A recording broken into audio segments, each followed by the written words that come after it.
This is the Black Powder Podcast, coming at you live and direct.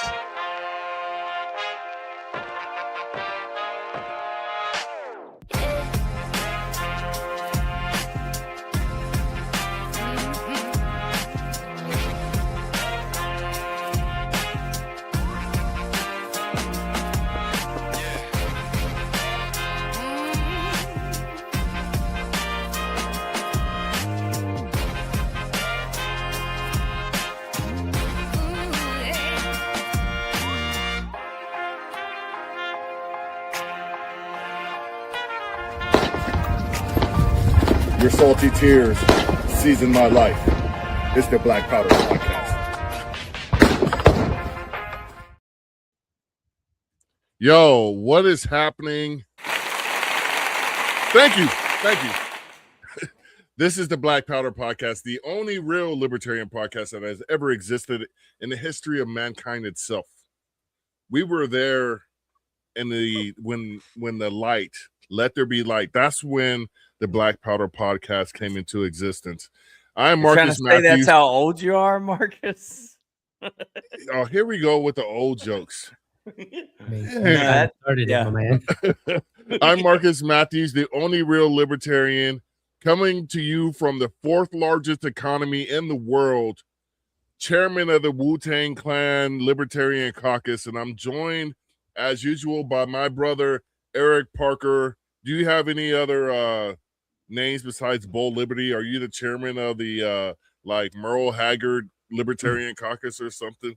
No, but I can create that and become it because there you go. So anyways. And today we have a very special guest host, a friend of the show. He's also a libertarian. Ish. And I don't want to say he doesn't have a libertarian podcast, but it's not the only real libertarian podcast, but it's a libertarian podcast nonetheless.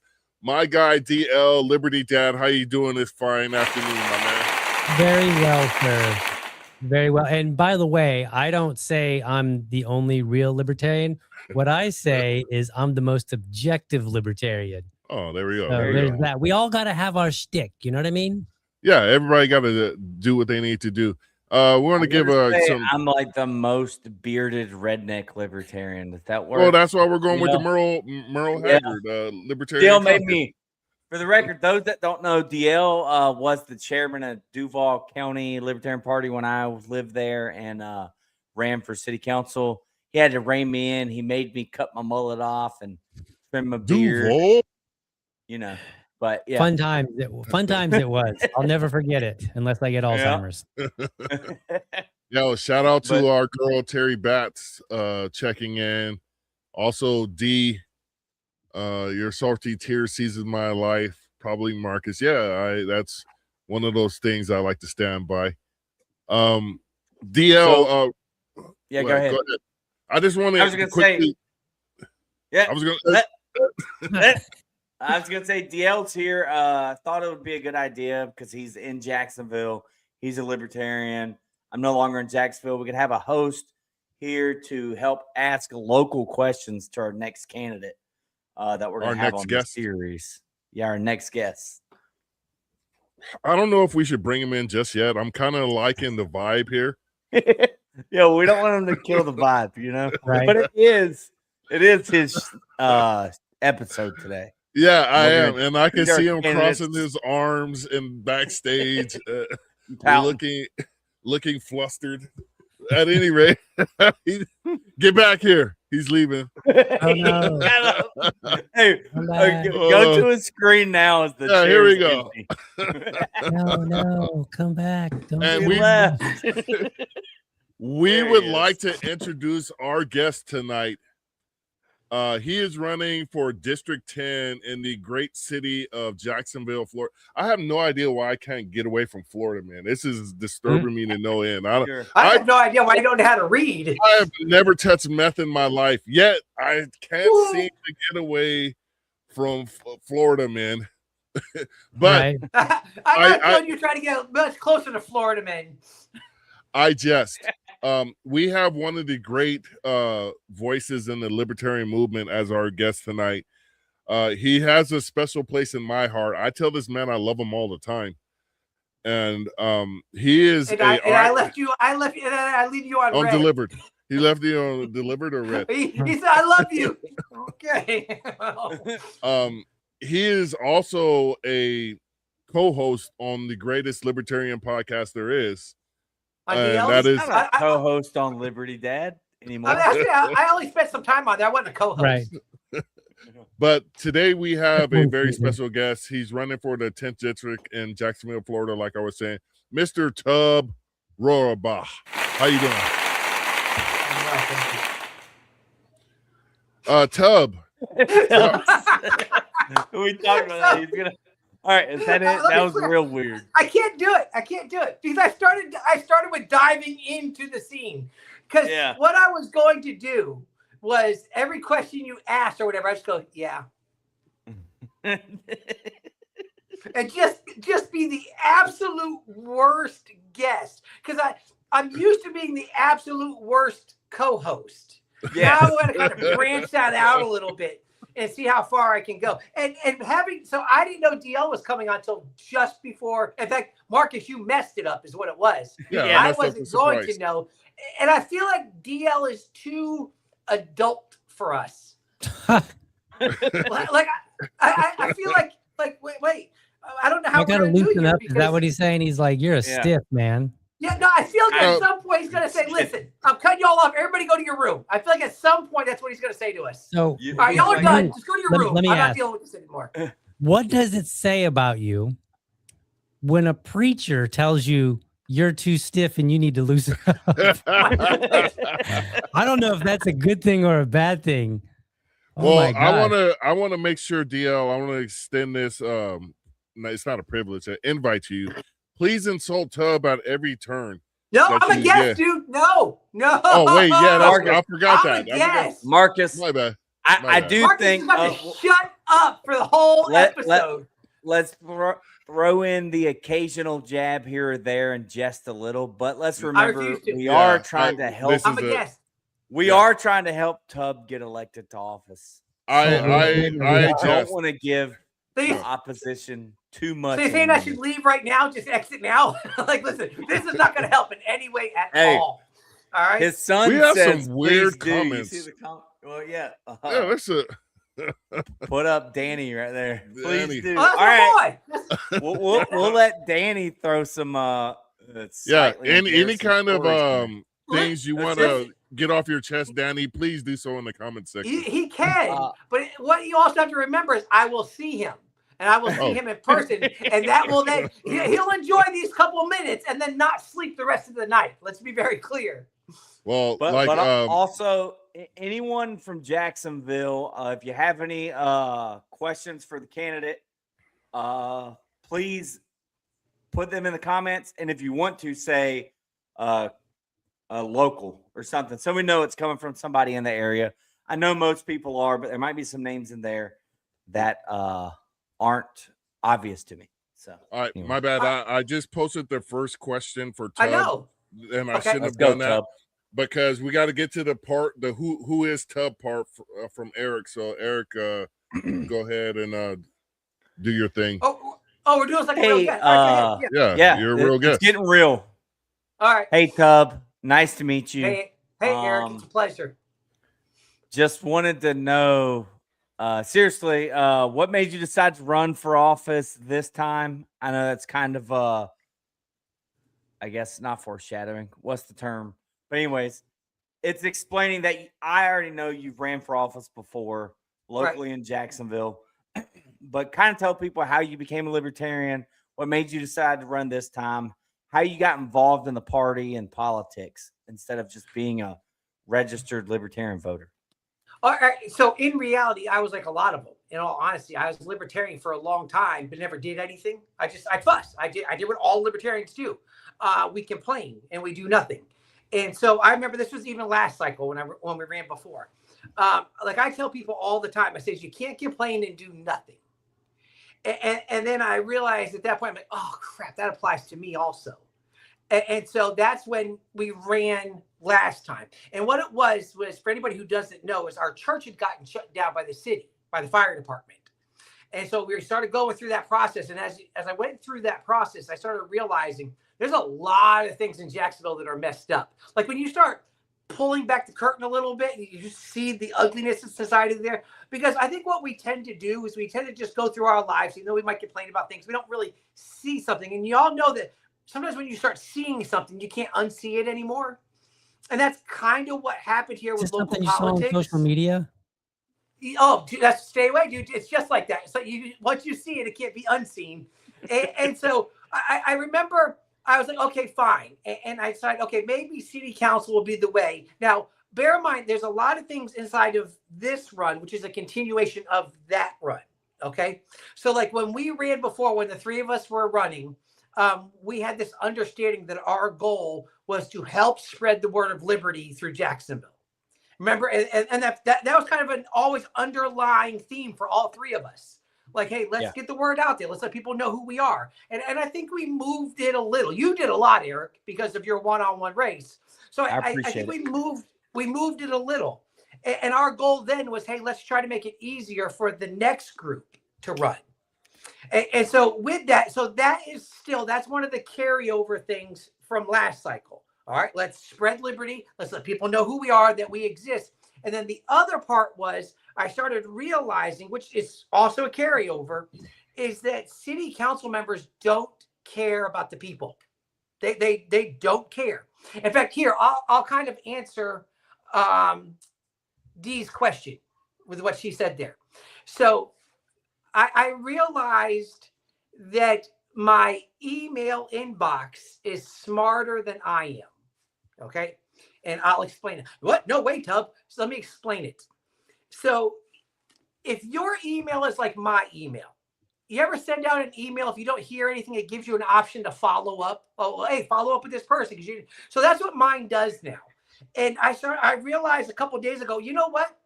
Mine doesn't even do that when I've messaged my council member. And they don't even mention anymore. Hey, you want to follow? It's like my inbox learned they're not going to answer. They don't care.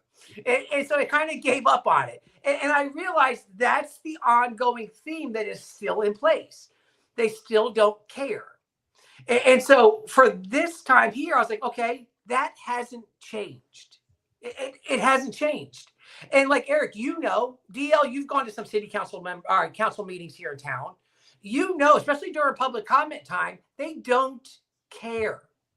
Like, and that would aggravate me when I go. So I'm like, you know what? This is their chance to hear directly from the people and what the people are really thinking and caring about. Because we know, okay, well, not you, Marcus, because you never, neither has DL. So Eric and I know that as candidates, people who leave the garage or the green room up on the second floor of the house, when people leave those places, they have other, like, they're not always thinking what we're thinking. They're not always like, I know what bothers me, but that's not always what's big for somebody else. And I think that as candidates, we have this thinking that says, well, I know what I like and I know what's bothering me, so this has got to be their problem. Right. And I remember I learned it. I learned a lesson the hard way last time, which this time here, I'm trying to intentionally keep in mind is, remember, Eric, you and I have talked about, I think I've talked with DL also.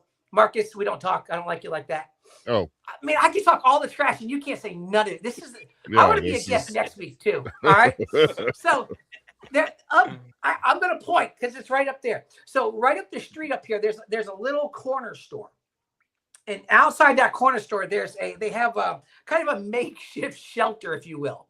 It's kind of like a canopy type of thing. And they just sit out there.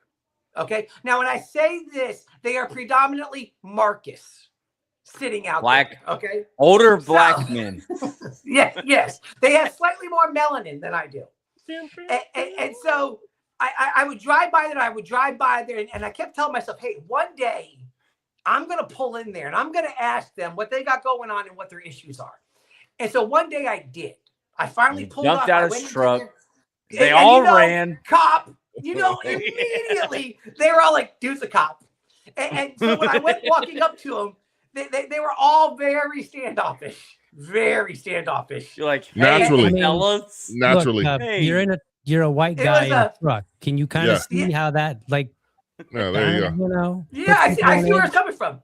So I remember we talked a little bit and they were like, oh, okay. Once they found out I wasn't cop, they felt better. Okay. Now I'm not saying they were all like, this is the greatest guy, but now they felt better. And so here's what I did. I remember I specifically asked them, I said, hey, what are the issues for you guys around here?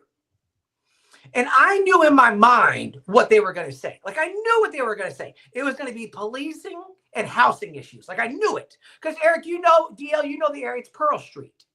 Right. So I'm like, oh, I know what they're going to say. And I got answers for this. Let's go. Like, let's talk about this. And I remember they looked at me, the one guy who's kind of the voice of all of them there for a minute. He goes, hey, you see that road right there? I'm like, yeah. They go, that road floods every single time it rains. I was not ready for that response. Then you're like, that is not. Yes. And I'm like, because of the swimming. I'll leave you alone. DL, I'll leave you alone on that one. I'm not even going to jump in on that one. If DL's going to get some in, I'm getting some in too. Hey, well, the black powder DL is way more punchy than the Liberty Bed DL. DL needs to stop doing that early morning stuff and come on at night. You can get away with things. The boys in bed, you can say some stuff. So I just, so there was a level of, and I had to remember that even as I file and I run this time, it's the same thing. Don't go assuming you know what their problems are and what their issues are. Allow them to speak.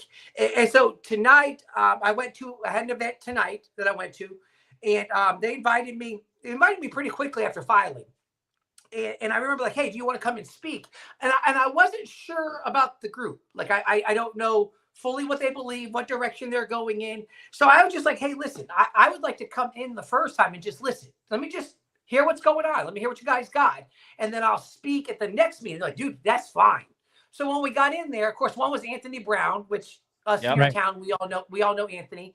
Another one, it was at a church, and I actually kind of know this pastor. I didn't realize it. So I was like, oh, this is great. So I'm going back.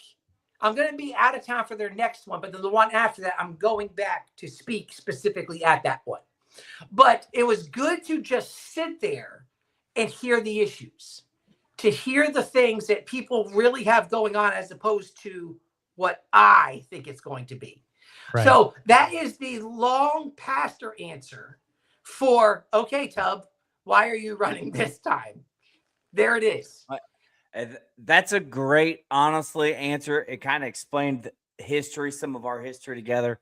I thought that was great. Marcus, you got any policy or issue questions? I'm gonna hand it off to DL, and then we're gonna go to our first question. And I'm gonna refrain from commenting because I'm trying to keep this cordial and kosher this tonight. This is the greatest show ever. Okay. So they told me to lighten up, and then the main man is gonna be like all chill, and I'm gonna be awkward now. So okay. Yeah, okay. I thought like, sorry. DL's talking, I'm gonna leave the room. Just kidding. Go ahead. See, here's the problem. I'm usually just one of the co-hosts. If I dip out of the room, y'all know I'll just dip out of the room for a second. Like Melissa gets on TikTok in the morning. She does mornings every morning. She goes live, and I have to explain to her, hey, TikTok is not for every room in the house. And so all of the people who watch all the time, they all go. She'll go into another room, and they'll tell her, hey, TikTok's not for the whole house. So because what I'll do, I'll just walk out. I just walk out of the room. Y'all keep doing what you're doing. So but I forgot we have an adult on here tonight. Sorry, DL. I didn't mean to do that to you.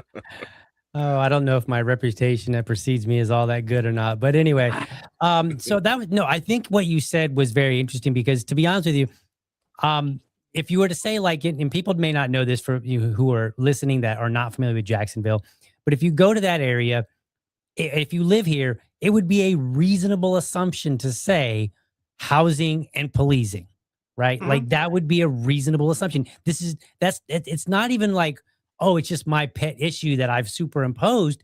It's a reasonable assumption. So I think that's a very fascinating, because I don't know that I've actually heard that particular story before, or maybe I haven't. I've just forgotten. It's possible. You didn't care. It's possible you just didn't care. It's. I mean, with you, all things are possible, right? That's a preacher joke. It's a pastor joke. Not good. Yeah. Okay. Well, it's a preacher. All right, it's working a on preacher it. statement. amusement. I wouldn't call it a Double, joke. All right? double. I maybe thought it was triple amusing. Yeah. Entendre, So- right? Yeah. Okay. So, let me ask you then, so you're out and you're talking to people. What's the number one thing that people are talking about in general, not just that one area? Like, or maybe a better question might be, what are you running on? Okay, so for me, it's kind of a twofold issue. You have the bigger issues of the city, okay, which is it's the stadium type stuff, it's the downtown type stuff, it's overall crime stuff along those, and everybody has their thing on those, okay. Like that was always a lot of my issue things before, and then you have what is more of the local thing, what I'm saying, because Jacksonville is so big. Yeah. All right. So there are. Okay, so for example, Michael Boylan was at that meeting tonight, and he's the council member for Mandarin.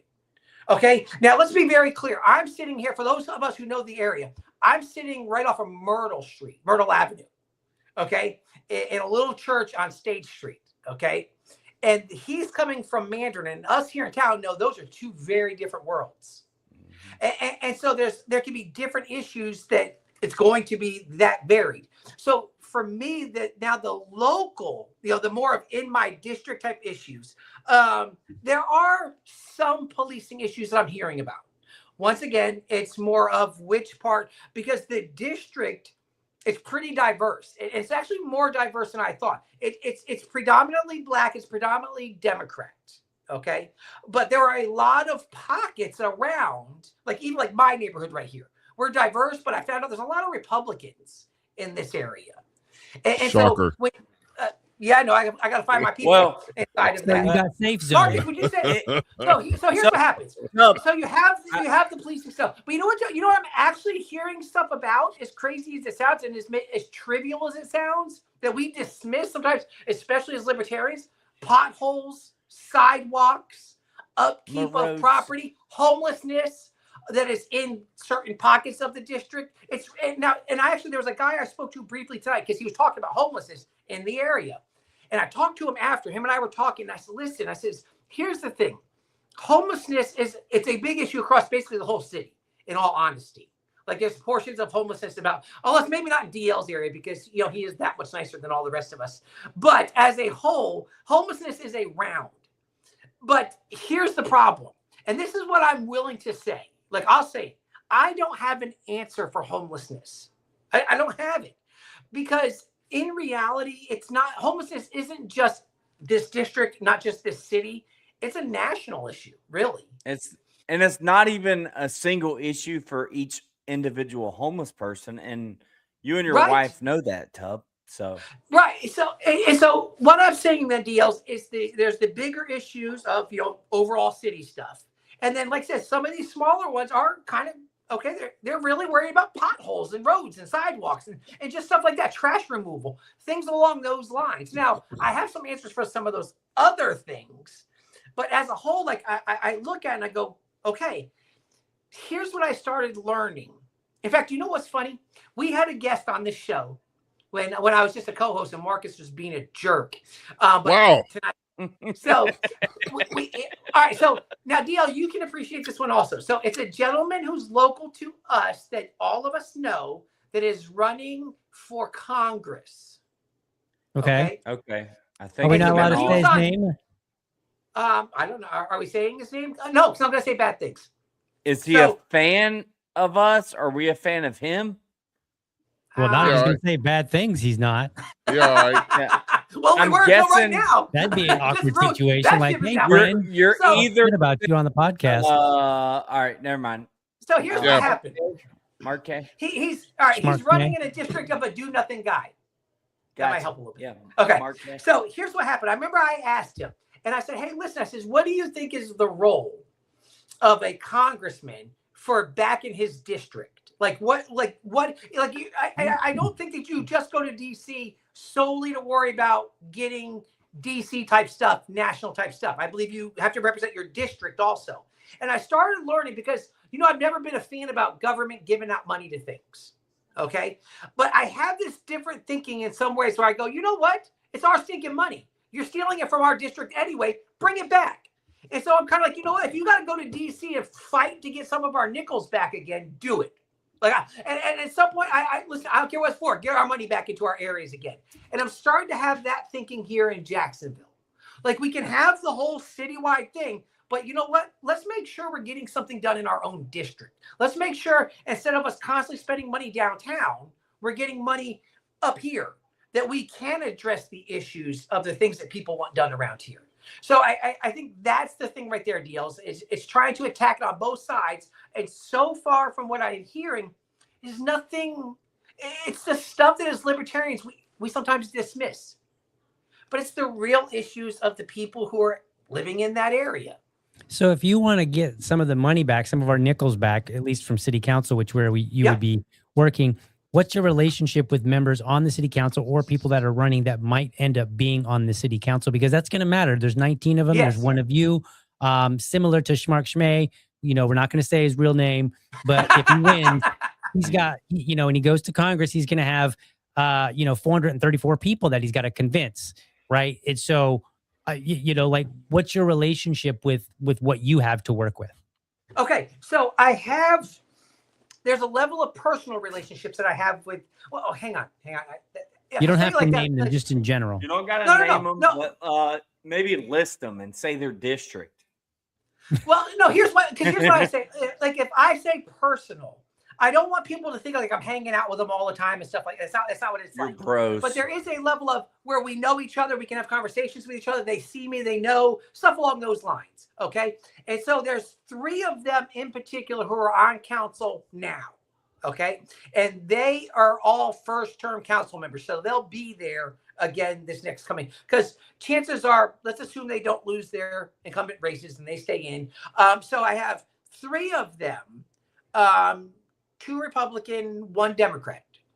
And the Democrat is the one that, in all honesty, he probably responds the best back to me. Here's what I found, as crazy as it sounds. Now, if anybody who knows me knows I'm probably far more Republican than I am Democrat, obviously. But what I found, like Eric, maybe you saw it also when we were running, the Democrats were very open. They were open to having conversations. They were open to follow-ups and just kind of, and I was really surprised by that, to be honest with you. So there's those. I feel like for me, it's only because I was challenging a Republican only, though. And that was when I went at large. And even before that, I guess when I was running District 2, my 3 opponents were all Republican. It's like Democrats were like, hey, whatever steals votes from them. Now I got to play that game the other way. So here's why. So DL, what you're saying here is what I have to be cautious with. Okay. So I have to have this level of separation from the Republicans. Like I do, because if not, I'm just going to get, because here's what happens right now. My race that I'm in has 5 people in it. It's probably about where it's going to shake out realistically. That's probably where we're going to be. There are 4 Democrats and myself, no Republicans. Republicans haven't ran anybody in this district. And it was weird because remember, Tracy was in the district, but not because remember that's when all the redistricting happened and then he got messed up. So over the past 4 cycles, Republicans have not put anybody in this race. They basically ceded the seat to the Dems. And so the conversation that I've had with Republican leaders here in town, like, hey, here's what I'm going to do. Here's my plan. How do we make this work?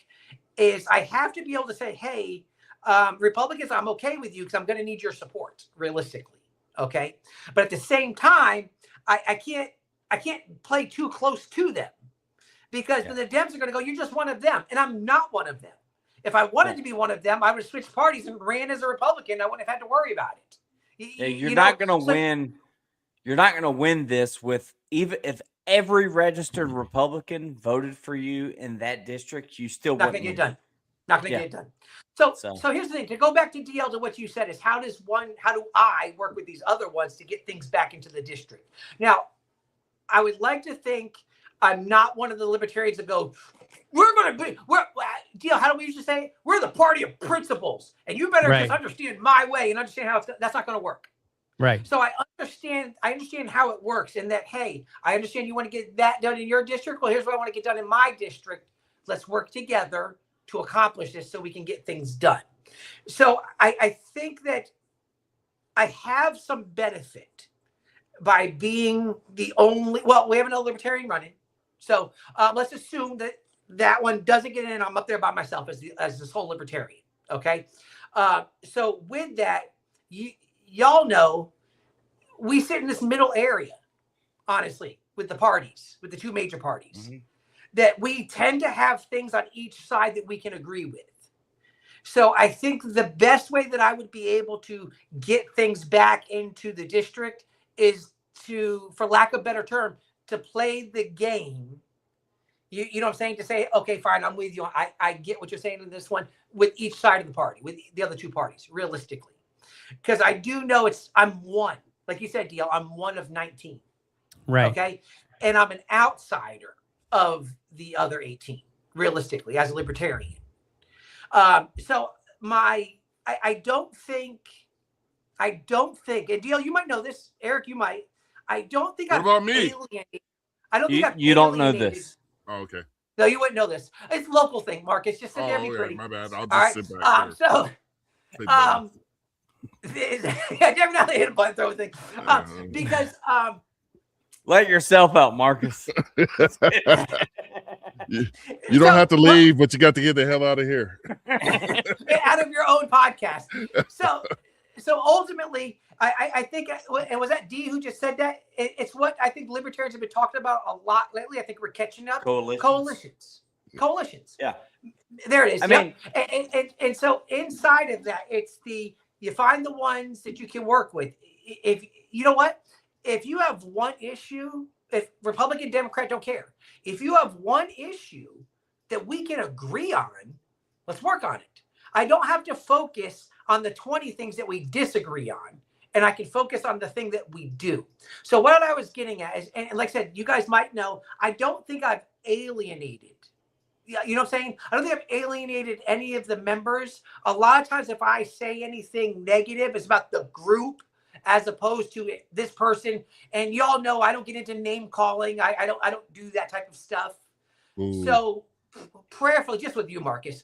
So prayerfully, lead that to the podcast, bro. I would hope that people know, hey, wait a minute.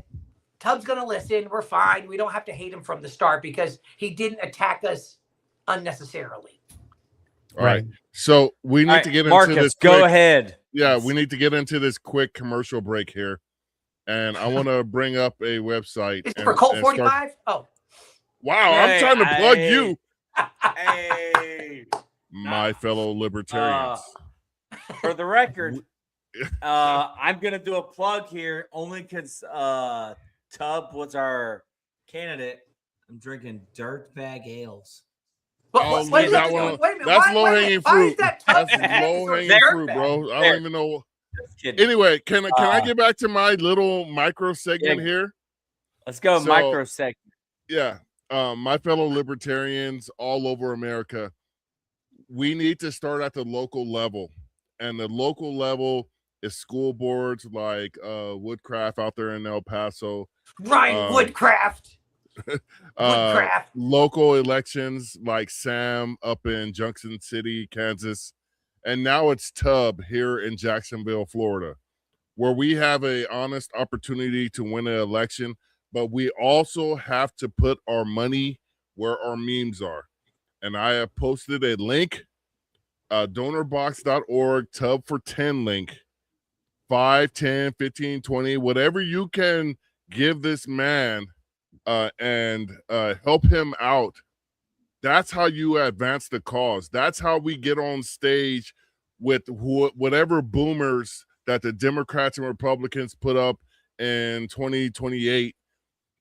That's how we get this thing started with the local elections to prove to America libertarians can govern by leaving you alone and getting the government out of your lives, because you're seeing this crossroads right now where there's a lot of stuff going on in our United States of Americas that a lot of us don't agree with. And we still vote for the same people over and over again, thinking it's going to change. Now is your opportunity to affect change by donating to candidates like Tub here, Pastor Tub. And with that being said, we're going to... Hold on, Marcus. Can I add what you're saying? Yeah. dude, you don't treat. I just want to say, Tub, go ahead, Tub. I'm just used to our normal banter. I want to add. Oh my God. What was that? Here he goes again. I'm just used to our normal banter. My bad. No, you don't get to. So no, here's what I want to do, because I believe in openness when it comes to money. Like for me, for the church, for city council, for all, openness and money. How are you spending money? What are you doing with money? So here's what I'm telling you. Any money that I'm raising right now immediately gets put in the account and it sits there to pay for my ballot access. Okay? Because as we know, I could get petitions.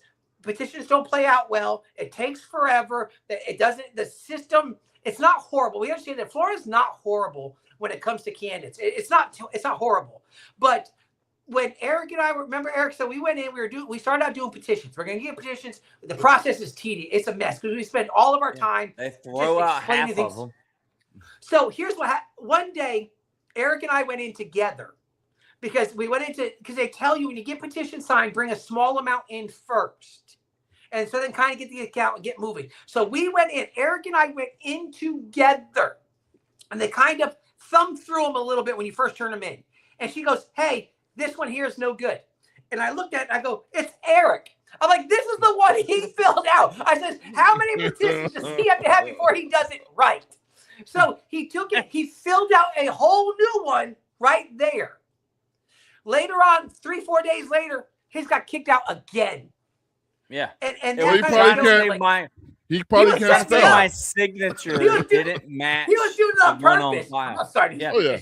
He's salty. He's salty. Seriously, it was saying my signature didn't match the one on file. So, like, if you filled something out at supervisor elections or the back of your driver's license 30 years ago, or however old you are, 10 years ago, and it doesn't match now, like they got to throw that petition out because the signature. I'm only 27. I was standing in their office, and they could have approved it then. But anyways. All right. And so it was because of that. Hang on, this is what I'm saying. So because of that, we learned this time here, not going to do it, and I made it very clear. I'm just going to, and I hate giving government free money. I hate it.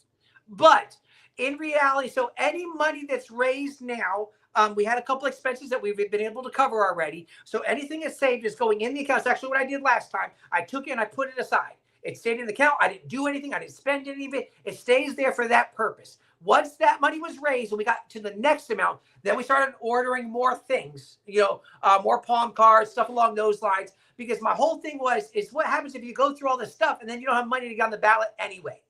So I chose to make wise choices, and which I'm doing this time here. Set the money there. It stays there. Don't mess with it. That will make sure that even if I don't raise another nickel after that, I can still get on the ballot. All right. So that's donorbox.org/tub-4FOR-10. Now I want to get to this question. Or tubforliberty.com. We got that one coming too. We have a question from D, who's also a Duval person. Pastor Tubb, I've seen you on social media talk about your representative not answering your calls and emails. You kind of did talk about that earlier. I did. So I'm not going to let you expand on that. Second part was, can you talk about? Hey, yeah, I'm the guest. All right. Listen, look at me. I'm the guest now. All right, I'm the guest now. Now I feel like this is a preview for when we go to city council to kind of speak our piece. Yeah. And you're like trying to talk, and then the council member's just going to interrupt you. Just say, shut up. Shut up. And we also talked about where your district is located, so we could skip that one as well. I think you just don't want. I just don't think you want D to have a part of the show. How about you cover a little of both right now? Tub, what have you been reaching out to your council person about that they're not responding? Okay, so initially it was to find out about some things that we had going on in our neighborhood right up here, because what they were doing is they were putting in some speed humps. They wanted speed humps next street up, and they actually did something through the process. I actually wasn't horribly against. First, you had to go through and get the people in the street to say, yes, we want them. And they had to be the homeowners, not renters, stuff along those lines. And then you had to raise a certain amount of money towards them. And I'm like, hey, I'm not mad at that, to be honest with you. Wait, it puts property owners had to raise some money towards the neighborhood. I'm cool with that. I'm cool with that. Like, I had no issue. So here's what happened. So what happened after that? So once I was getting closer to saying, hey, I would like to run, I was like, you know what? Honestly, the best way to find out whether I should run or if I can even help in running was let me get a hold of the councilwoman. Let me make an appointment with her and go, hey, what are you dealing with? What's going on inside the district? And that way, because my thinking was this, okay, if there's a bunch of things that maybe I don't agree with, or I got no help in this one, maybe I wouldn't run. Because if I can't help, I'm not going to run. That's the reality of it. You know what I'm saying? Why waste everybody's time and money? So my goal was like, hey, let me have a talk with her. And if there's things that she's working on, I go, hey, wait a minute. That's a good idea. Let's continue that. You know what I'm saying? So that was a lot of the more recent times I tried to reach out. Now, bear in mind, I don't do it with anything of trying to set her up for failure or anything. She doesn't reply at all. And here's what I'm finding. Even tonight, that event I was at, they said, hey, listen, they're like, hey, there's a councilwoman that belongs in this district, and you realize Jacob Pittman didn't even show up at all. And that is the theme of the district. And here, yeah, here in California, we call them council humans. So we'd appreciate if you would. We want to be inclusive. Council practicing I homo hope sapiens. that's a joke. It is. Yeah, you don't know what that is. I was like, that's true. In California, you don't know. Like, all Well, right. we do have a first partner. Our governor calls his wife the first partner. And Really? everybody knows I can't stand Gavin Newsom. You know, I will never take Gavin Newsom? scum. Yeah, what's wrong with him? But I will never take Seems like a nice guy. advice on how to defend myself or how to live my life from a man that sits down to pee. And that's who Gavin Newsom is. I have no respect for that individual whatsoever, but I'm sorry. Are you watching pee? Did you see him? Well, in California, we they got a big communal we toilet. have all inclusive bathrooms here in California, so it's a free for all. Let's not get into the that. walls. Anyways, all right. Let's go back to DL. DL, you got anything? Yeah, go back to the real guy. A real guy. Okay, so let me I'm trying to think of, what would be kind of interesting for people to hear about. I had a question a moment ago and then I've lost it. So I'm trying to think on the fly. That's why you here. gotta write stuff down, DL. We're at that I age can take now, over. DL. You gotta write it down. DL, I can ask one while you try and remember. Yeah, I had one a moment ago and then I'm like, where did it go now that I'm ready? All right, Tub. So let's get into the part of this that I know and love is the campaigning part. And you've discussed what the money is going to from here forward until you meet qualifying fees. Can you explain to people all of the things that you've already spent money on? And I know it's like, well, that's kind of weird, but like a lot of people don't realize just to get your feet like on the ground costs money. So could you please? Oh, they're outside. Hang on. I was gonna go. All right. I was gonna go. No. Well, you can just tell us. We don't need a visual aid. Ask them about money and they leave. Yeah. Yeah. Where are you spending money? Bye. It's only Wait a two. minute. It's You only got 2 my things. wallet in your hand. Come back. I'm just kidding. So far, there's yeah. only 2 things. So here's what happened. I started raising funds. And the first day that I realized, okay, I'm ready to raise funds, got everything set up, we're ready to go, got it done. I was intentional about it. We raised $500 that first day. Just like, okay, hey, guys, you're welcome. It was, hey, You're I welcome. was gonna say, thank you guys. You guys were part of that. And then after about another week or so, a little more than a week, we were up to $1,000. And so what I said about that, now let me be very clear. I didn't spend that much on these 2 things. I got the website set up. And because the guy was it's the guy I know, he does our church website. He did my campaign site last time. He's a Canadian. But it's wow, that. So traitor. Maybe the way the money transfers over, probably is doing well. So here's what I'm gonna tell you. So he did my website for me for $250. Okay, so I got that's done. The website's up and done. And then I got palm cards for the first set of palm cards, and those were like $100, $150, $160, something like that. And so I have those. Now I have enough of them to get me going for a little while. So that's it. So the other $700, roughly $600, is sitting in the account already going towards the ballot access. How much does that cost? We got about let's overshoot it here. Is it $2,000? Yeah, so it's about $2,500, but that's ridiculous. A caveat though, it's actually going to be slightly higher than that because it's based off 3% of the salary, and they're all getting a raise in October. Oh, they're doing that to raise your qualifying fee.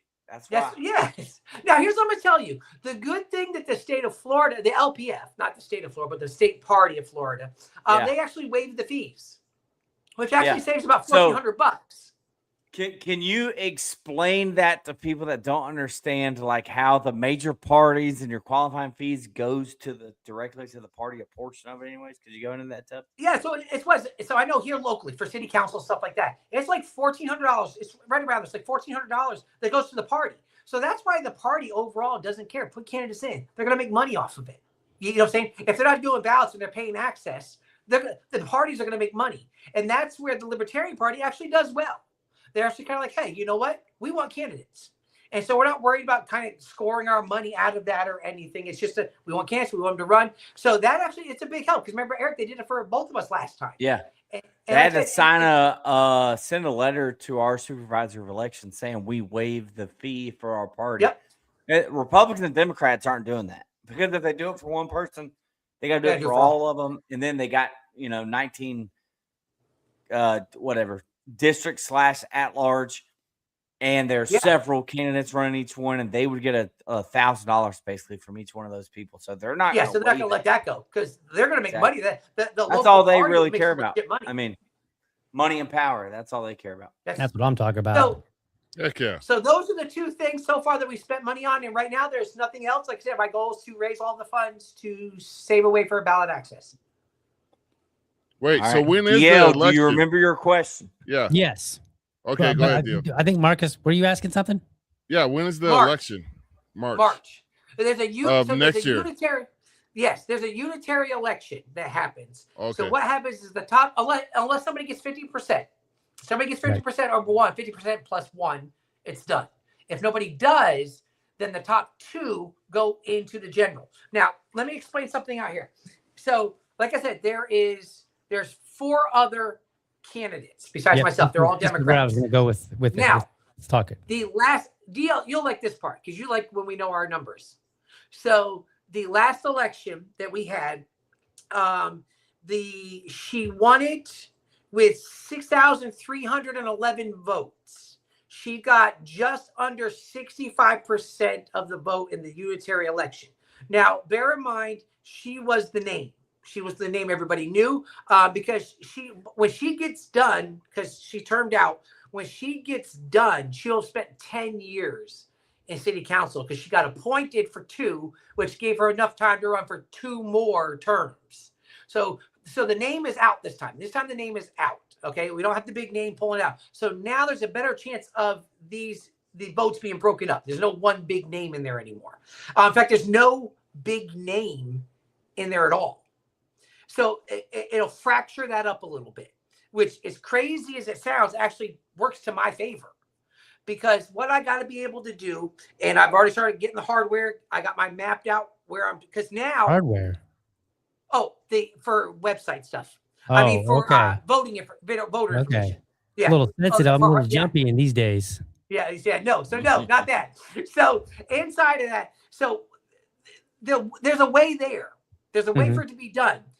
I can focus listen, the plan is to focus heavily on anybody not Democrat. If you're not Democrat, there are a number of parties there are parties I never even heard of. I'm not going to lie to you. Like the Libertarian Party? Like the Libertarians. Yep.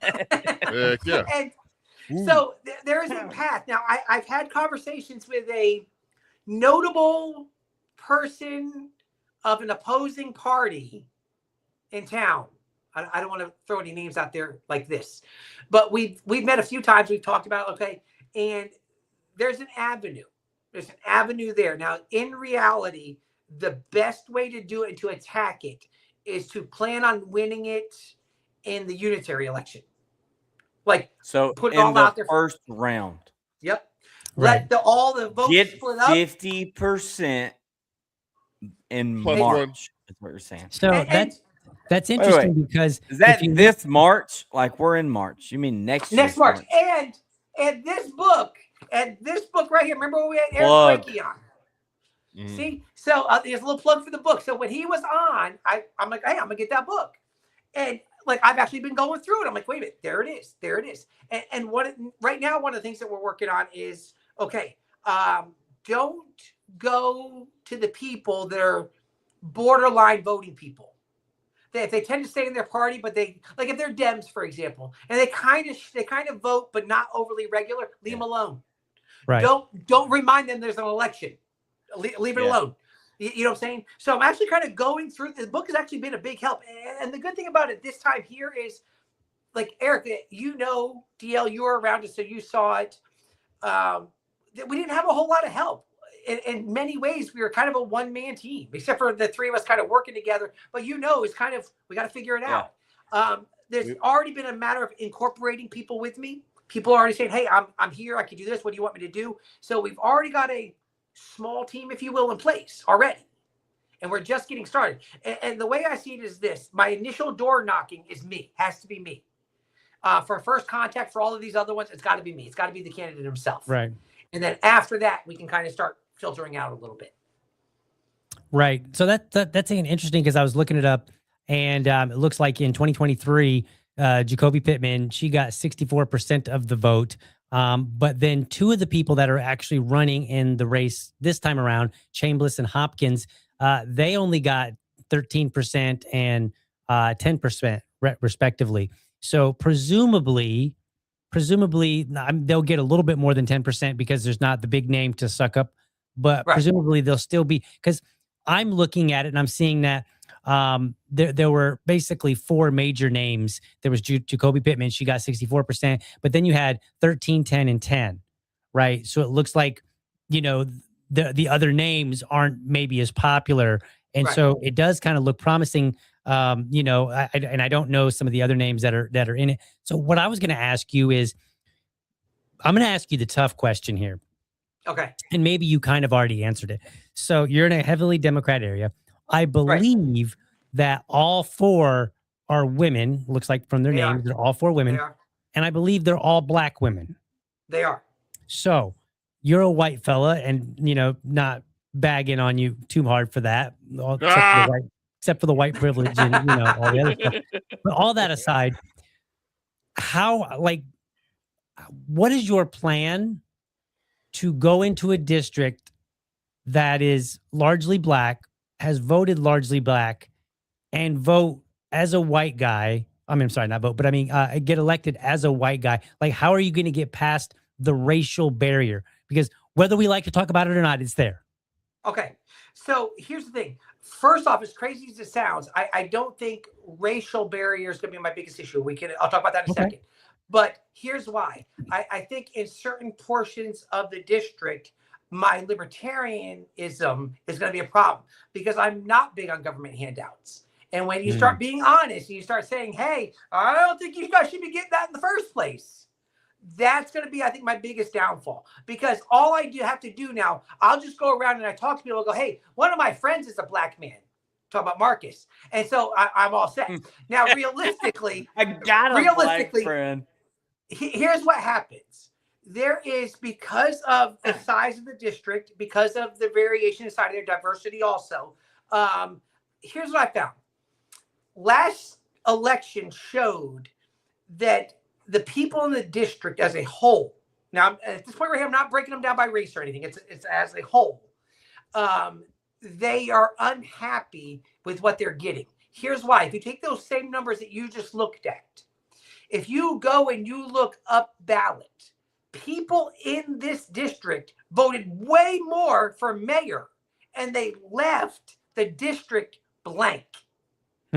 So that shows us that there's a level of, they don't want that anymore. They don't want not just Jacoby, but period. Same old. Yes. So I look at it, I go, here's my opportunity as the outsider who's not a Democrat, because I have numbers that show, hey, wait a minute, people might actually be ready for something different here. Now, also with what you're saying, there is still going to be that issue that as soon as I walk up, it's the white guy. It's the reality of things. I get it. Now, because of the way that the district is set up, it's pockets, if you will. And what I mean by that, like there's one portion of the district right over here, like I can point, and some of you guys will know what I'm talking about over here in the Moncrief area.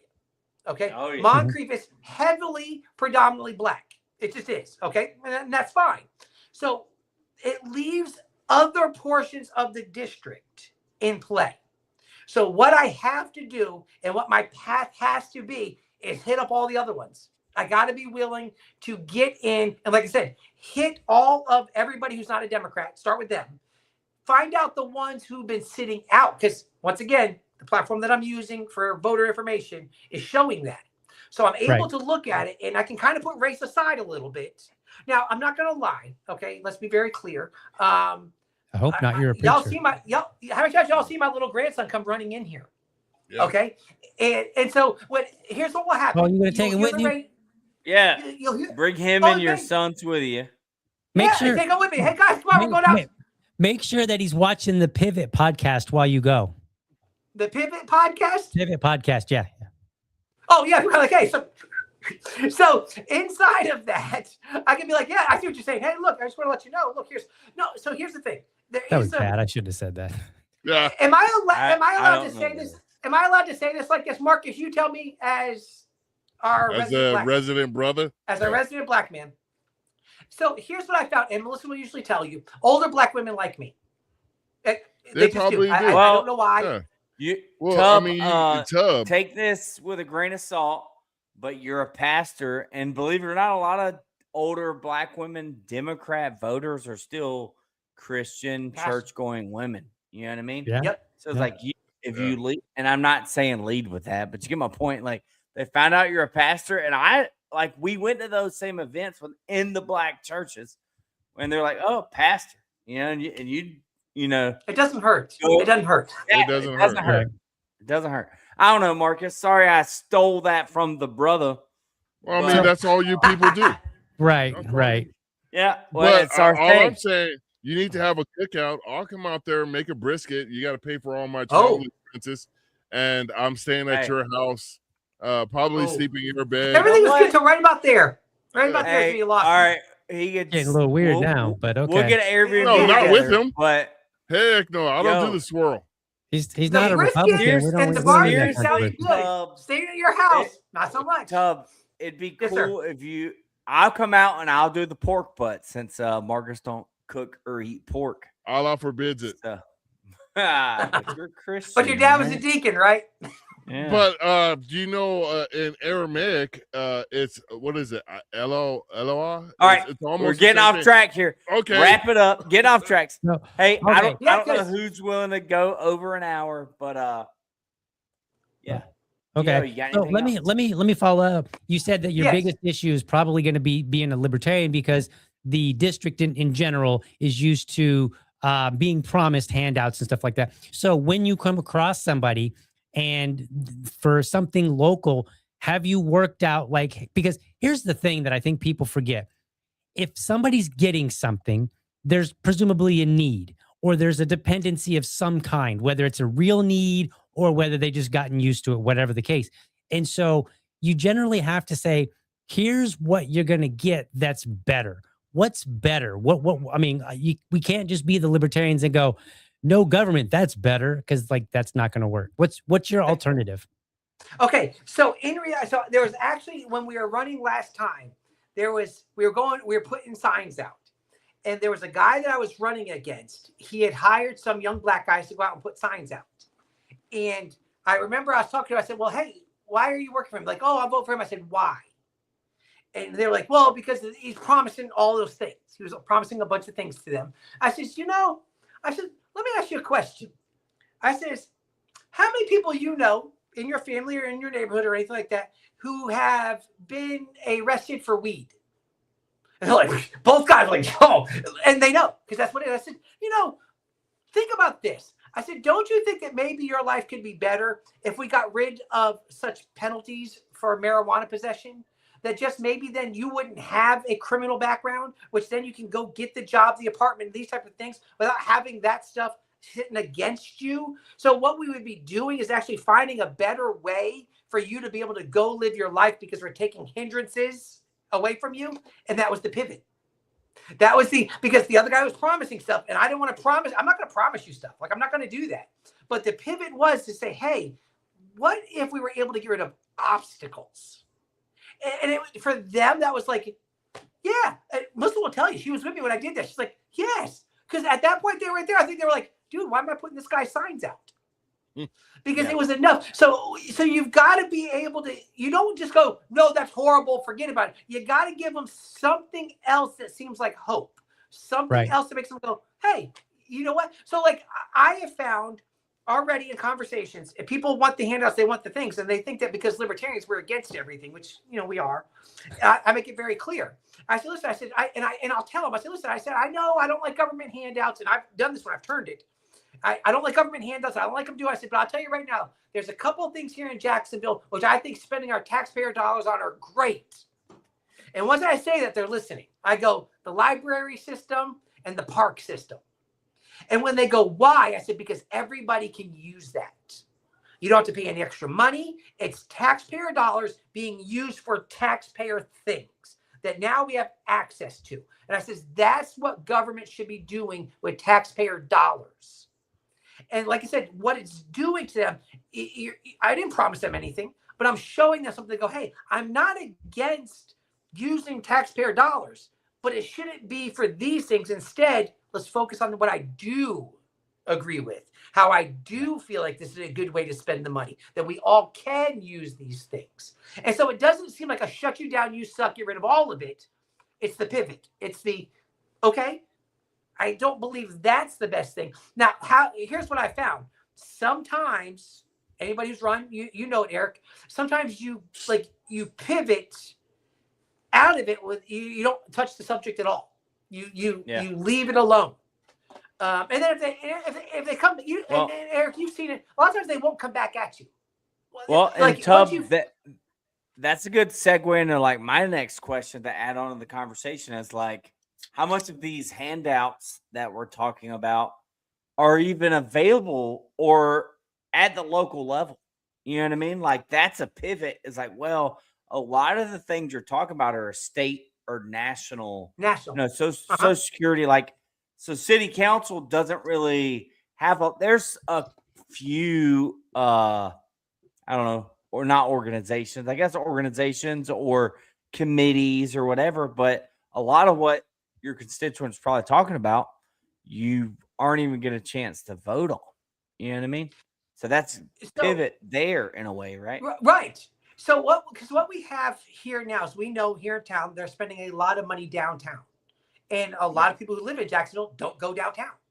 Like that is not their concern. And so the other day they passed a thing and they're making a big deal out of it, how they have funding for low income houses. Now what they're doing now here's the thing.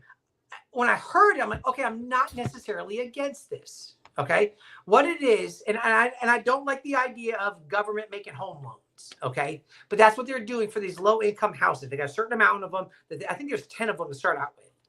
And they gave the funding, but it's a loan. I'm like, all right, hang on, I'm listening to this. I don't like the idea, but hey, guess what? It's not a handout. We're getting it back.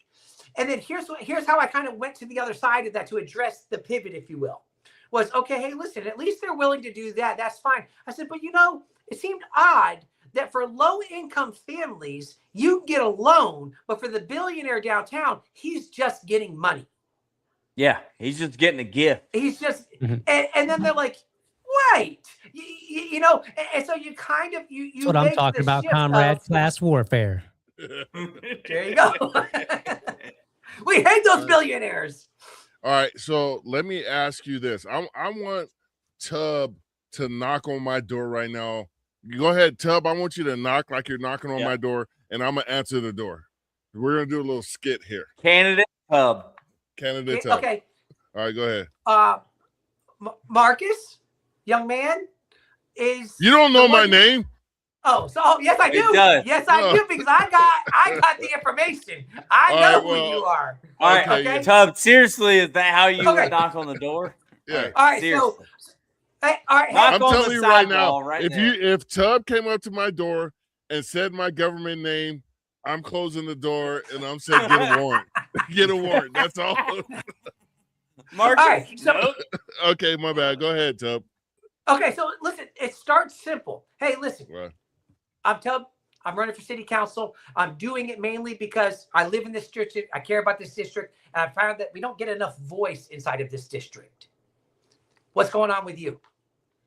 man, I'm just trying to feed my kids up in here. What you over here bothering me about right now? And the thing is, you ain't role playing at all. That's how you. That's how you say that. That's sister. I'm just saying that's what Americans think right now. They're just trying Yeah, to feed hey, their I'm kids. just trying to put food on the table. Okay. So inside of you trying to feed your family, because listen, we're all dealing. Listen, we're all dealing. I lead a small church. I see what people are going through. I see the issues. I say now we have a community. We have a community inside of our church where our goal is to help each other. Now, the best thing that we can do is to not have you rely on government, because I think you've seen government's not going to fix that. The best thing that we can do is get community involved, because the more that you keep thinking government's going to be the one that's going to come fix me, you're going to find out government's not. So what we really should be asking government is, hey, what can you get out? How can you get out of my life so that I can afford to feed my family? But they said they're going to get us jobs downtown. They said that when we get the stadium, we're going to get good jobs and stuff. So why should I vote for you? Okay, so I need you to understand something. That yes, those jobs that are coming downtown, you understand that most of those jobs, first off, are temporary. Once the construction is done, and now bear in mind, when they put those jobs in, they put the bidding in, they don't have to use Jacksonville companies. They can use whatever companies they want. So the job that you might get there is going to be temporary while it's built. Now, here's the other side of that. Once it's built, the employees that they bring in, which they don't tell you, are part-time employees. And by part-time, I mean there are a few hours on a Sunday afternoon, 8 times throughout the year. So they may be telling you one thing, but in reality, it's really not going to help you put much food on your table. Will it supplement? Can you go down and get that? Yes. But let me ask you a question. How much are you already willing to spend out of your house so that they can build that for something you're ultimately not going to win out in anyway? I don't want to pay for none of that. I don't want to pay for any of them. So how do you fix that? So, hey, I am Tub, and it is nice to meet you, because I don't want to pay for it either. Okay? I'm tired of giving my money to places and things down there that I don't care about. I said, how often do you want to go downtown? Nobody goes downtown. We don't want to be downtown. I said, so guess what? I can't control the 18 others, but I can sure start some influence. I can sure start making them accountable for their decisions about why they keep putting your money over there. Because I'm going to tell you right now, I default to zero spending. If it's a spending bill, I start at no. And then they have to change my mind from there. I love you. All right, can I get some of that brisket Hey, you got going on back hey. there? It's not too spicy, So- is it? No. So, hey, Tub, I got one critique on that, and it's that Okay. last point. That last point where you're like, I'm one voice out of 18. That's also a good plug to be like, but your voice matters more.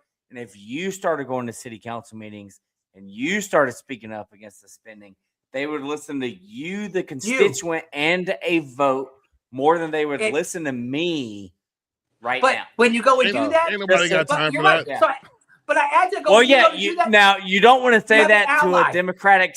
You don't want to say that to a Democratic socialist that's going to go in there and like rail for more government spending. But I'm saying that situation where he's like, I don't want them spending my money down there anyways. Anyway, Boom, you need to go downtown and tell them yourself. But and know- until then, vote for me. and know that you finally have an advocate on city council for the same thing. Exactly. And I won't ignore you.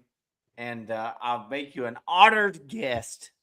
Anyway, you know. I'll get you on a podcast with a black man. Yeah, I get you on a podcast. That's right. I know people. I'm telling you, use me. Use I know a my black power. guy. I got a black Use guy. the- I just knocked on his virtual use- door. He loves me now. Use the dark side of the force.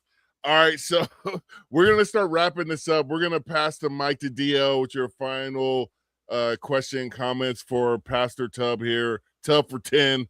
Let's Go go. for 10. All right. I need to So, find- Tara, Yes, sir. Yeah, are you throwing gang signs at me, or is that us? I'm trying to. I can find out good one for tough for 10. he has arthritis. Give him a break. Okay. All right. I wasn't sure which one it was, but all right. So you're running in this election. Is there anybody that you're teaming up with, that you're going to be working with, that's also running? Because I know that we've got an event coming up on April 10th, Yes. and there's going to be like 3 other people there. The other Libertarian, Addison Patrick, and then there's going to be Denise Cook. Actually, that was kind of a surprise. I know who Denise is. I did not expect her to run, but that's cool. And then Okay. fourth one, I forgot the fourth one. Ron Armstrong for mayor. Ron Yeah, Ron Armstrong. Yeah. Yeah, Sorry about that. Republican. And then, so are you teaming up? Are you guys all kind of working together ish, or like, or like, in other words, are you It's a coalitioning grassroots before, movement? like for All the campaign? All right. So to say that we're working together ish, I'm Or going to say no. or Here's why. coalitioning or anything like that. Right. No, here's the only reason I say no, because I would compare it to what we did last cycle with Eric and Tracy and I, and we ran together. Like I found already going to places, like I relied on you guys. We went in together. You know what I'm saying? So it's going to be hard for me to ever say I have this, I'm running along with somebody, because it's never going to be the way that Eric and Tracy and I were. It's just not going to be. And so it's always going to be different. So what I have is this. So, Ron Armstrong, for example, he's probably right now the front running Republican, honestly. Mm-hmm. Now there's a couple names they're talking about probably going to drop in, and that's going to shove him back a lot. But it's funny because a lot of people, I should say a lot, some people have started kind of lumping us together, Ron and I, because we message each other, we talk to each other, stuff along those lines. You're Christians. Yes. But there's also a number of things where he has some libertarian thinking. I'm not going to lie to you. Like, he has some libertarian ideas. Dude, and so I share all of his stuff he does about volunteerism, like getting the community out there to get a tree off of a guy's house so he doesn't get fined by the city. He's getting companies to volunteer their time to go do it for free. Like, dude, I'm telling you. So he's making moves. Yes, that's what I'm saying. He's doing the things we go, that's right. Go out and do it. Be the example of it. And he's doing that. So here's the thing, though. So I would say that there are some, candidates. Now, bear in mind, we're just getting moving in this. So as the things start picking up more, you'll start kind of finding, who do I really kind of find my way in with? This is what we did last time. We had us 3, and then, like you found with like Mike Gay. I actually found someone in the Democrat Party, and then you start finding, here are my ones. As we start hitting them, Reginald Blunt was a guy that we kind of, he was outside of our party, but we kind of was like, hey, we're good. In fact, I would even now run he's around and tell a people. school board member. He's on school board now. Yep. And it was funny because like when I was running, he was running against me. And I remember I would tell people, I say, listen, if you're not going to vote for me and you're going to vote Republican, I get it. I get it. There's 2 Republicans in the race. And I said, vote for Reginald. But like he like now he's friendly to us. You know what I'm saying? Like Marcus, he's the black guy. He's the black guy. Sorry, I'm shocked. I'm take over your spot, Marcus. I'm shocked. Yeah, I'm truly shocked. Be honest with you. But here's what I'm saying. So I say, no, I'm not running with them as of yet. Now, like I said, we are starting the conversations, and I'm kind of surprised by a couple of them also. But I would say that we're open that if you see us together, if we're in the same place, you're going to see us together. If that's kind of what you mean. Yeah. You know what I'm saying?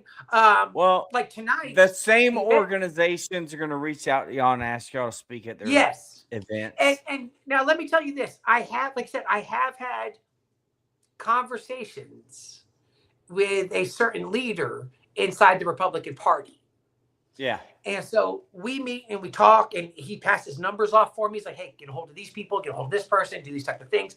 And now bear in mind, the only reason he's doing that is because there's not a Republican in the race, and there's not going to be one. Okay. So I'm going to say yes and no. I'm going to say, yes, I'm working with them. You see it coming, but no, because it's not like the way it was for the 3 of us. Gotcha. Yeah. Well, whenever it was 3 libertarians that before any of us filed any paperwork, we were meeting at a Dunkin' Donuts on Dunn Avenue several I think once every week. Had we not filed yet? Like, no, legit. We were trying to figure out the paperwork to do That's when I the shifted. tax That's document. right, Well, and y'all realized y'all were in the same district, and then now, had we waited till redistricting, you both could have been in separate district races, but it was too late. Anyways, I digress. Yeah, like we were legit. We weren't even filed yet the first several meetings at Dunkin' Donuts because we were all trying to navigate it, man. You're new, you never ran for office. There's the IRS is involved, tax documents, and you gotta make it essentially a small business. You know what I mean? Like it, you got to get a treasurer. Thank you, Joe Sokol. I got Joe Sokol. A shout out. He's the man. I got me a Joe Sokol. But yeah, it's crazy. Hey, and I just want to say this to you, Tub. I know we're already over an hour. You're probably ready to go. DL's looking sleepy. And DL, you too. Sleepy time for DL. I think it's like time to go to bed. I seriously, I have to, you too, Marcus. I wouldn't know any of y'all if I had never ran for city council. Let's think about that. I got lifelong friends. I don't know if that's here. a selling point. No. Well, he's talking about for us too. About you, Marcus. Make friends. Saying something about you, Marcus. But seriously, this conversation wouldn't be happening. Right. I wouldn't have Tub and DL friends I could reach out to anytime I need to. You know what I mean? What about me? If I had never remember well, I included you, and then you kicked yourself out. Yeah, you ruined it. We don't want to include you. But here's what you're saying about but seriously, that. Remember, yeah. Before we got started, and Melissa came in, and you started talking to her, talking about the baby and all those type of things, because that's what it stemmed into. Like my wife and Tub's wife probably text more than Tub and I did. Oh, probably so. Yeah, in reality, because they're like, I don't really blame you, Eric. Yeah, I'm just saying. Like, they're normal. We're libertarians, so there's that. That ruins it. Yeah. All right, Eric, did you have any closing comments or questions for Pastor Tub for 10? Tub, I'm off tomorrow. Give me a phone call. Let's talk shop for a little bit. Okay. Call me. Call me. Or right after this. I don't care. I'm just kidding. It's late. But call me tomorrow. We'll talk shop. I want to know how the campaign's going. Strategy stuff you're not willing to put out there publicly. Right. DL. Okay.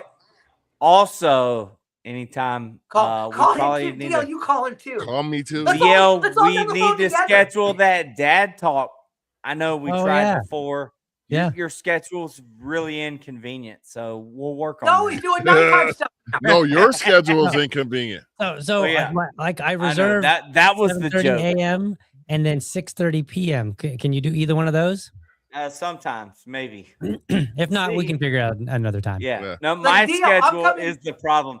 That was a joke because I got a rotating schedule. I work like a 2-2-3 12-hour shift. It's weird. 2-2-3. Half weekends off, half weekends on, basically. You need to work a 5-5-6. Yep. Hey, DL, I'm coming on yours in a couple weeks, correct? I'm coming on yours. The 23rd, you scheduled for 7:30 p.m. Yes, sir. 23rd of April. Oh, so he gets special privileges? No. He's telling you can do that too. I can do a 7:30 So what PM. what I did, Eric, I got tired of messing up all the scheduling. So I dug into it and I found out that Gmail has bookings and you can set up like specific time slots and then just send people a link and be like, find a time slot that I've designated that works for you. And then you don't have to try to communicate to like 14 people at the same time and get it. Like it was a lifesaver. It was nice. It was pretty easy. We'll do that next time. If you want to do it like us, just make Joe Hanush, pass it on to Joe Hanush. Just be, or like me texting DL 2 weeks ago, like, hey, we're going to have Tub on. You want to do this? You asked him this 2 weeks ago, and Marcus gave it up in the last 30 seconds? Yeah. That was pretty good, but we were like 3 minutes out. I just wanted to make sure I was like, where's good. I texted DL. Anyways. At any rate, it's my turn. But I forgot. Hey, it's my turn. Okay. So first off, I want to lead off by saying thank you to Tub. Not only thank you for being the co-host on the Black Powder podcast, but thank you for stepping up to the plate and running for office and showing a lot of libertarians, not me, but showing a lot of libertarians out there that it's it's the walk more than the talk. And you have to be out there. It's no matter how you live your life, it's how you present yourself, not what you say, but it's your deeds that carry more weight than your mouth. So I want to thank Tub for going out there, putting himself out there and running for office and showing America what libertarians are about. Because I think Tub is a, we talked earlier this week and he joked with me. He's like, I'm out. I'm done with the podcast. And I told him I was like, okay. And he's like, that's it? I was like, well, yeah, you're doing this out of the kindness of your heart. I can't expect you to keep carrying on if this is not what you want to do, but I appreciate your contributions. But I also told him I think he's an integral part. He brings an element of levity and seriousness to this podcast that Eric simply doesn't do. Doesn't do it. Hey, Eric doesn't bring any of that. I'm just kidding. But it's just good. It's just good to see you say this stuff to his face. The stuff that you text me about him. Well, it's good to see like, you say it. I'm the lighthearted, lovable redneck on this podcast. I'm here for that. Eric, you do bring you bring the down home, because I've never met a person from Florida with a Southern accent until you. Because nobody's from Florida. No. Yeah, I'm actually from Florida and I don't live there no more. So anyway. Yeah, and I always thought that was interesting. And Eric just has a heart of gold. Eric just wants to he wants the best for all Americans, and he put his life on the line for this country to do so. And we're forever indebted to him. But Tub so did brings DL. And my bad, Tub, DL. Kinda. Well, I don't really like to acknowledge Tub too much. I'm kind of twisted up and torn saying these nice things about Tub as it is right now. Well, that's the part of this whole podcast I'm going to snip out. I'm using save the insults for when he's not our guest. How about that, Marcus? But like I said, I'm never coming back on again. I'm done. A politician, we got to bully them. Yeah, I want to get a snippet where Tub says he hates the show like he did with Free on his show. Where dude, that's still part of his intro. Yeah, his intro and outro. Yeah. Isn't it like the last thing that you hear on his intro? Last thing. I hate this show. I hate this show. I want to put up the link again. Once again, put your money where your memes are. Send Tub a few bucks, whatever you could do, because we have to start getting serious about this as libertarians. We can't just be based individuals that want to make memes and do cool stuff on social media and then watch Democrats and Republicans just slog all over our rights. This week, they raised the military age to 42. So there's a lot of, including myself, there's a lot of people out there that are now eligible for the draft. You ain't even close. Oh, no. They didn't say now 62. They said 42. Yeah. And so, I'm glad I can't. I'm not shaving my beard. I'll put it that way. Well, I have a plan for my son. I'm going to put him in a dress and stick a joint in his mouth. And when he goes to the recruiter office, they're not going to take him. So the Navy will still take him. No, well, the Navy. But like I said, thank you, Tub, for running and coming on. And so with that being said, we're going to, real quick, DL, we want to, before we hand it off to Tub to say his final things, give a shout out to your podcast and how people can get in contact with you real quick. Sure. So I host the Liberty Dad podcast at 7:30 in the morning Eastern time, Monday through Friday. I like to talk about politics and culture. Fridays, I do my dad talk. So what I basically do is I bring on a dad and I talk to him about what is important to him so that I can raise dad voices.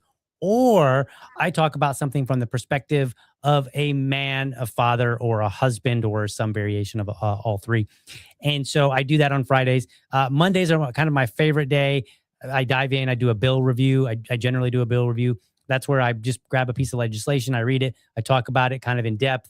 I dig in. I might do that with a court ruling or an executive order. Basically, any edict that comes from government, I'm liable to talk about. on those days. So join me 7:30 a.m. Eastern time if you can make it.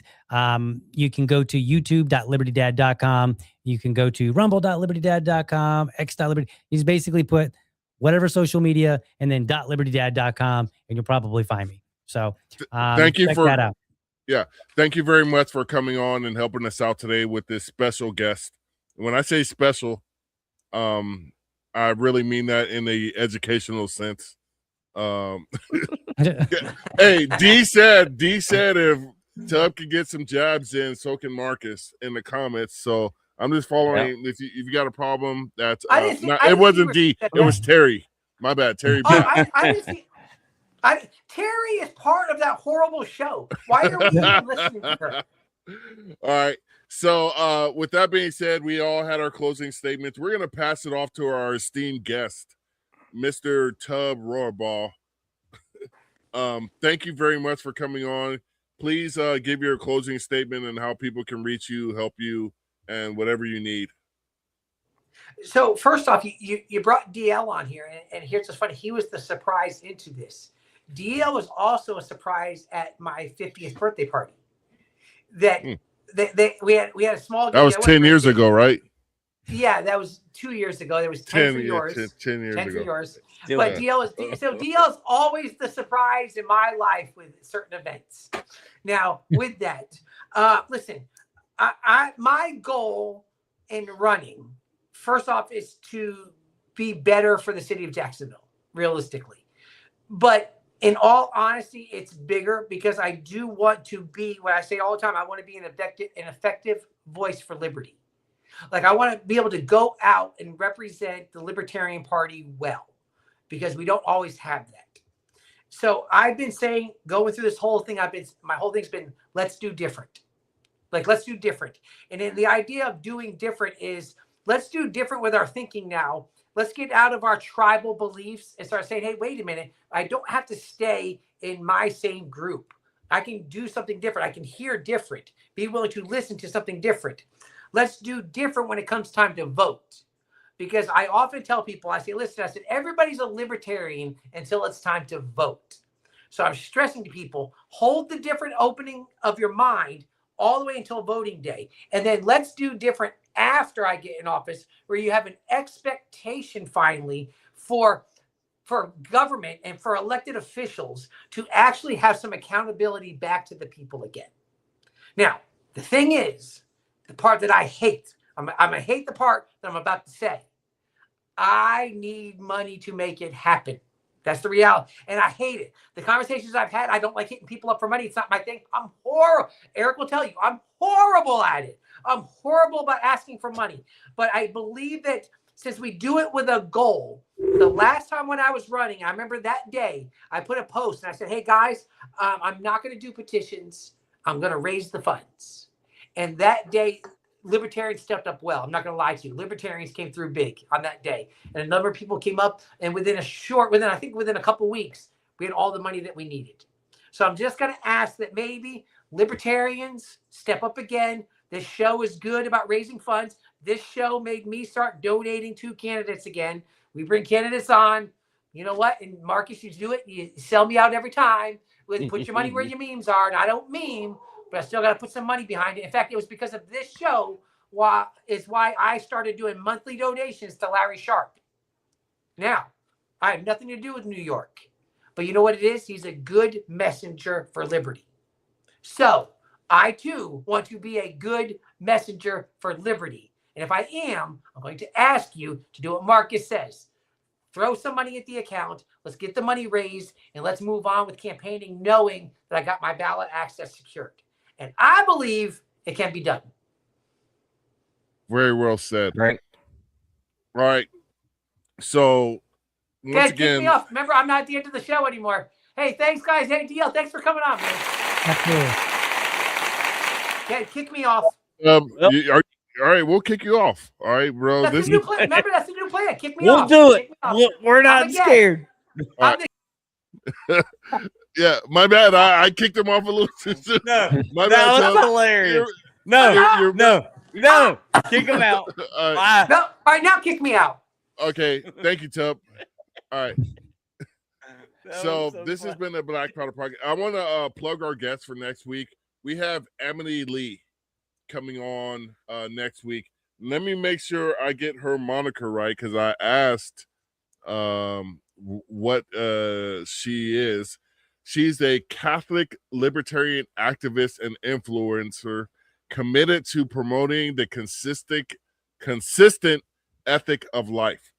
So next week we're diverging a little bit from the candidate things, and we're just going to talk to an everyday libertarian about libertarianism, that hopefully this message can inspire others to be a part of that message and this thing that we go, this movement we have going on, the Liberty Movement.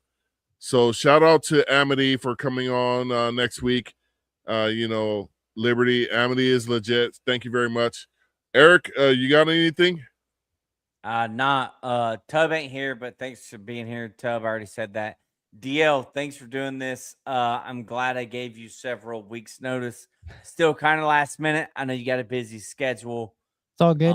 But we'll definitely link up whenever our schedules make sense. Yeah, I'll reach out. I didn't feel like, because you basically said, I was in the delivery room and you're like, yo, as soon as that baby's out, let's do a podcast episode. Not really. But I brought Ben Weir on like the first week that he was a dad. He got on the show, and that's where, was like, and I was like, no, like I don't know. I don't know. Don't ask me. Eric coming up short. You could have really did that. No, dude, I legit was like, let me figure this out first. Right. This whole dad thing. So, and usually I do wear a girl dad hat, but I changed it up. This is a Burial Beer Co. out of Asheville. Gotcha. Anyways, right. But I'm just saying we'll link up soon. Sounds good. All right. With that being said, this has been the Black Powder Podcast, the only real libertarian podcast out there. As we always end our episodes with this classic, we made this up too. This is directly from the Black Powder Podcast. This didn't exist before this podcast came into being, with our phrase, live free or die. Or die. No outro video. Peace. It's off a cliff. Later. Okay. Bye.